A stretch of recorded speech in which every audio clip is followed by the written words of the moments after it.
তুই যা হুকুম করবি আমার মাথায় থাকবে তোর হুকুম। আজ থেকে আমি তোর চাকর, তুই আমার মালিক। তুই আমার ঘরে বউ না, আমার দুটো ছেলে, তুই আমার আরেকটা ছেলে। ভুলে গেছে। বাবা, তোর রক্ষা হয়ে থাক। তোদের জীবনে যত কষ্ট সব ভগবান আমাকে দিক। আমি যদি কোনো ভালো কাজ করে থাকি, ভগবান যেন তার তো আমার সব সুফল যেন তোরা পাস। এই সংসার আমরা আজ থেকে সব তোর।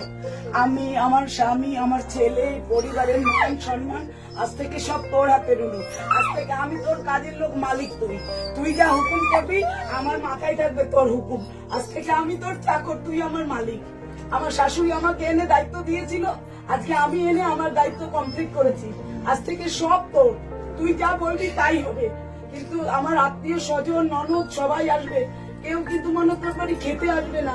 তোর যেন ওই এসে হাসি মুখটা দেখে। আমি আর কিচ্ছু চাই না বাবা তোর কাছে। আমাকে যেন লোকে খারাপ ভালো যাই বলুক, হ্যাঁ আমাকে লোকে খারাপ বলুক, তোকে যেন কেউ খারাপ না বলে না। হ্যাঁ, আমরা মারামারি করব, ঝগড়া করব, কিন্তু মুখ ভার হয়ে থাকবি না। আমি বলবো না যে তোর সাথে আমার ঝগড়া হবে না, ঝগড়া করব, কিন্তু আবার তুই আমাকে কাছে ডাকবি। আমার কিন্তু মেয়ে নেই বাবা। আমি তুই আমার ঘরে বউ না, আমার দুটো ছেলে, তুই আমার আরেকটা ছেলে। আমার শ্বশুর আমাকে বউ জানতো না, জানতো যে ওটা ওর বেটা।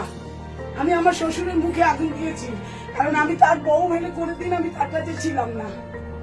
শ্বশুরের সাথে এক বিছানায় শোয়া, সে আমার লাঠি, আমিও তার লাঠি ছিলাম। আজ থেকে তুই কিন্তু আমার লাঠি। মান সম্মান সবকিছু তোর হাতে। আমরা মারামারি করব, ঝগড়া করবো, আমার গলা অনেক, কিন্তু কেউ মুখ ভার হয়ে থাকবি না রুনু। তুই কিন্তু আমার ছেলে, তোকে আমি আগেও বলেছি।